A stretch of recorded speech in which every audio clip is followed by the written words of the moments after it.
जब तक 12:15 बजे मुख्यमंत्री के तौर पर चंपईलाल नहीं रहे, उस वक्त बताए माननीय राज्यपाल महोदय, इस राज्य का कार्यपालिका का प्रमुख कौन था? आपने क्यों कहा कि ये मेरी सरकार है जो अभी तक बहुमत प्राप्त नहीं है? क्या संदेह पैदा करता है?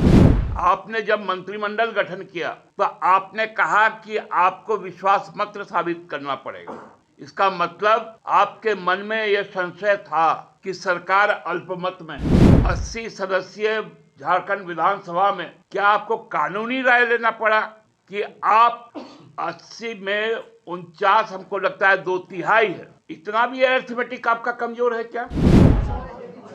झारखंड तो अब हमको लगता है कि कई नए संवैधानिक प्रयोगों का माध्यम बन चुका है। कल आप लोगों के माध्यम से मालूम चला कि हमारे राज्य के अभिभावक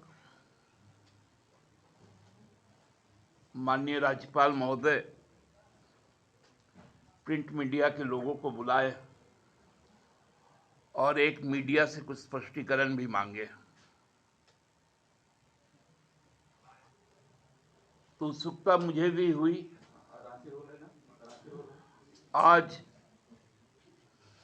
जब अखबार में पढ़ा, क्योंकि कोई इलेक्ट्रॉनिक मीडिया में तो नहीं था, तो जब अखबारों में आया कि उन्होंने बहुत सारी बातें कही,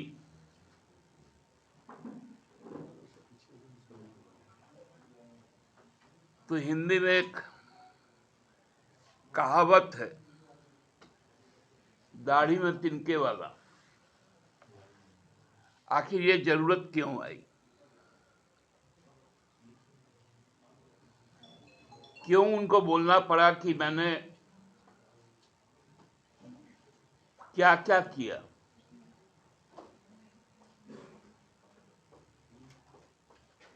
तो कुछ सिलसिलेवार ढंग से मैं भी बोलूं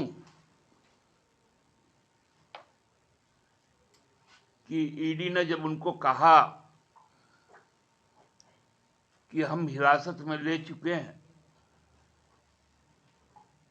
और तब उन्होंने अनुमति दी कि माननीय मुख्यमंत्री आकर इस्तीफा देंगे, साथ में उनके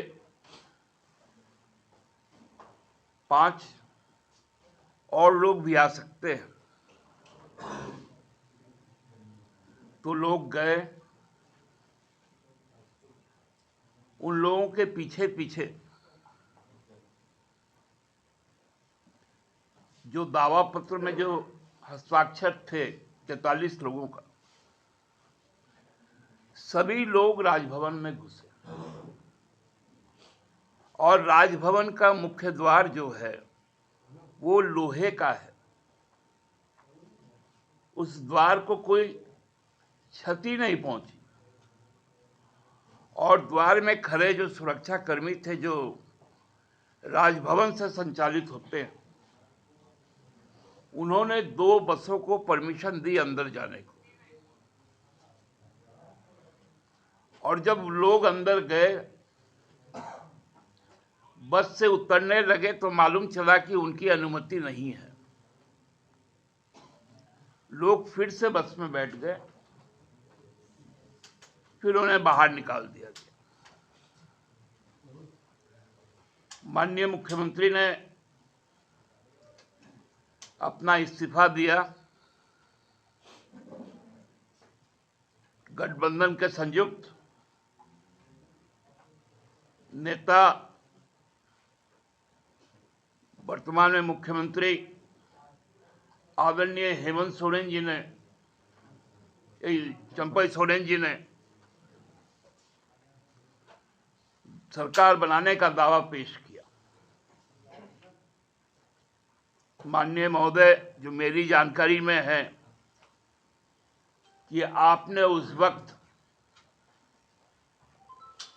वो दावा लेने से इनकार करते हुए कक्ष का त्याग किया था,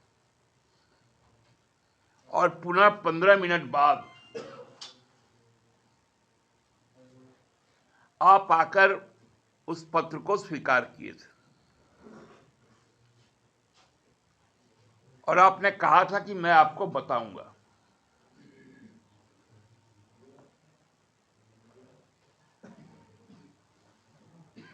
दूसरे दिन सुबह, पूरे जिम्मेवारी के साथ मैं कहता हूं, दूसरे दिन सुबह लगभग 11, साढ़े 11 बजे मैंने माननीय राज्यपाल के परिसहाय मिलिट्री से दूरभाष पे बात किया, उनके प्रधान सचिव से बात की, तो उन्होंने कहा कि आप लोगों को सूचित किया जाएगा।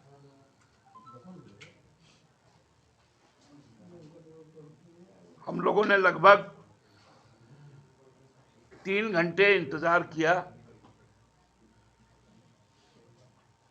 और पुनः उन लोगों से संपर्क स्थापित की और इस बार कहा कि हम अपना प्रतिनिधिमंडल के साथ आना चाहते हैं और जो भी शामिल दल है, राजद, कांग्रेस, माले और हम अपने अपने पार्टी प्रमुखों का आपको पत्र भी सौंपना चाहते हैं। तब 5 सदस्यीय दल को अनुमति मिली और पुनः 5:30 बजे हम लोग वहां गए। तब भी उन्होंने कहा कि मैं इस पर सलाह ले रहा हूं और बहुत जल्द बताऊंगा। 10:30 बजे उनके परिसहाय द्वारा मुझे फोन किया गया कि माननीय चंपई सोरेन जी को राजभवन में बुलाया गया है ताकि उनको सरकार बनाने का न्योता दिया जा सके। फिर चंपईदा और आलमगीर साहब वहां जाते और दूसरे दिन का सरकार गठन का प्रक्रिया शुरू होती। इस बीच मेरा पूरा जो कुछ पॉइंट्स है कि जब 8:15, 8:30 बजे इस्तीफा हुआ तो दूसरे दिन 10:30 बजे तक का इंतजार क्या हुआ। दूसरा सवाल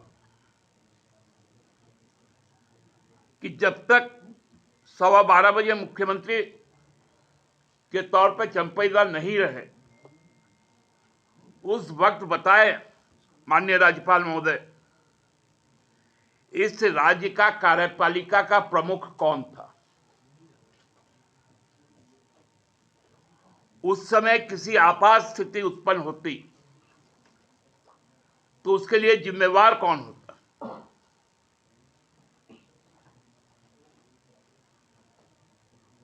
नंबर 2, आपने जब मंत्रिमंडल गठन किया तो आपने कहा कि आपको विश्वास मत साबित करना पड़ेगा। इसका मतलब आपके मन में यह संशय था कि सरकार अल्पमत में है। तो यदि सरकार अल्पमत में है तो उनके द्वारा स्वीकृत अभिभाषण को आपने क्यों पढ़ा? आपने क्यों कहा कि यह मेरी सरकार है जो अभी तक बहुमत प्राप्त नहीं है? क्या संदेह पैदा करता है? तीसरा सवाल,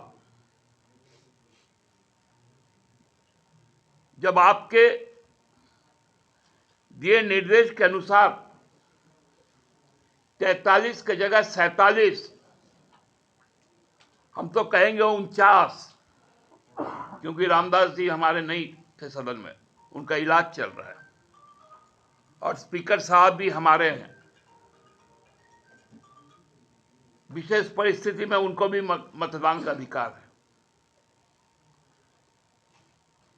तो 49 सदस्य हमारे साथ थे।